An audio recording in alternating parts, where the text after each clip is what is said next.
Y ya casi llegan los aguinaldos Carrasquilla. Sí, los de ese ministro de los bonos de agua quizá tenía razón, porque ahora el agua se cotiza en la bolsa de valores y en adelante será un bien más preciado que el petróleo, por supuesto. Bueno, lo que sí evidentemente es un descalabre eran los bonos que les vendió a tantos municipios con los que los estafó y no pasó nada en Colombia, evidentemente. Pero volvamos a sus aguinaldos, a los aguinaldos del ministrico, porque ese es su tamaño intelectual y humano.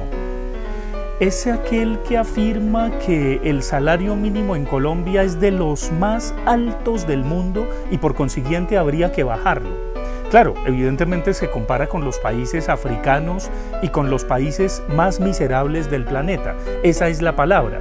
Y cuando hablo de miserabilidad, me refiero justamente a la manera como está distribuida la riqueza en esos países. Un poco como ocurre en Colombia, que es de los países más inequitativos y miserables del mundo en cuanto a distribución de propiedad y de riqueza. ¿Y todo ello para qué? Pues muy sencillo, para regatear, porque esa es la manera como estos economistas confunden, por supuesto, la economía con la contabilidad.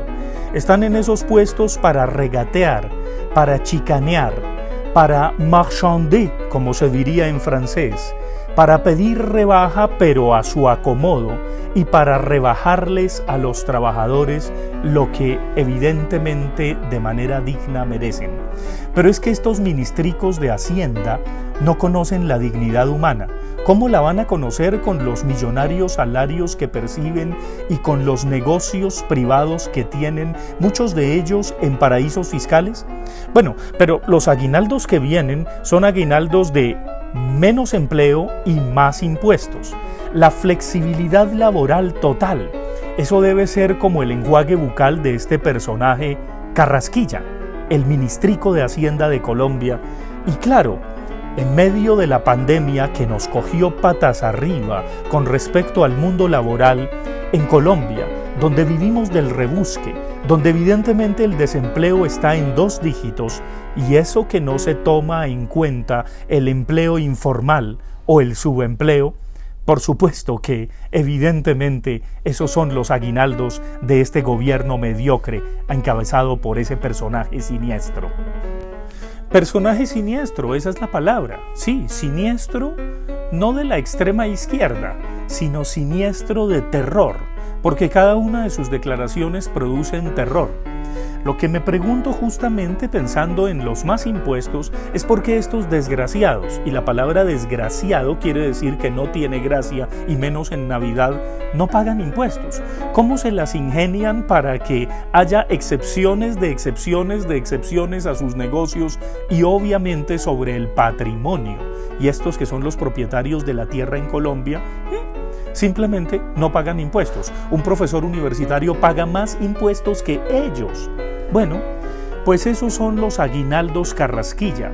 Y a esta altura del partido de este gobierno tan absolutamente mediocre que tiene Colombia, me pregunto, ¿será que en el 2022 la gente va a seguir votando por el que diga el innombrable senador, expresidente y expresidiario imputable? Bueno, pues esa es la realidad patológica de Colombia y esos son los personajes que nos gobiernan como el gomelito del DANE que fabrica, o mejor prefabrica, para mostrar mejor las cifras oficiales. Dejemos en paz por lo pronto a los miserabilillos de la hacienda pública, porque no alcanzan a ser miserables. Si ellos quisieran y pudieran, se la pasarían pidiéndole limosna al mundo para los pobres y por supuesto regatearían con lo que recaudaran de los pobres para vendérselo al mejor o al peor postor.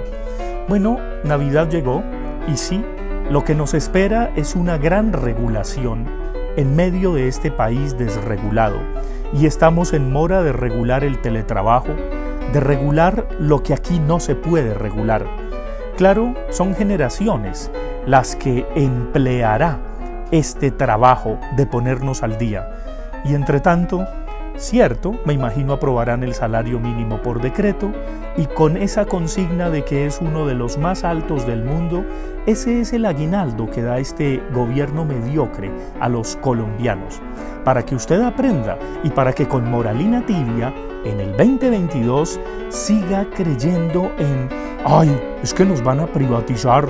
¡Ay, es que van a acabar con todo! Es que van a decir ¡expropiese! Pues no seamos más estúpidos, reflexionemos y pidámosle al niño divino que su divina gracia nos ilumine para que Colombia no siga en este desbarrancadero, pelando el cobre desde las dos orillas.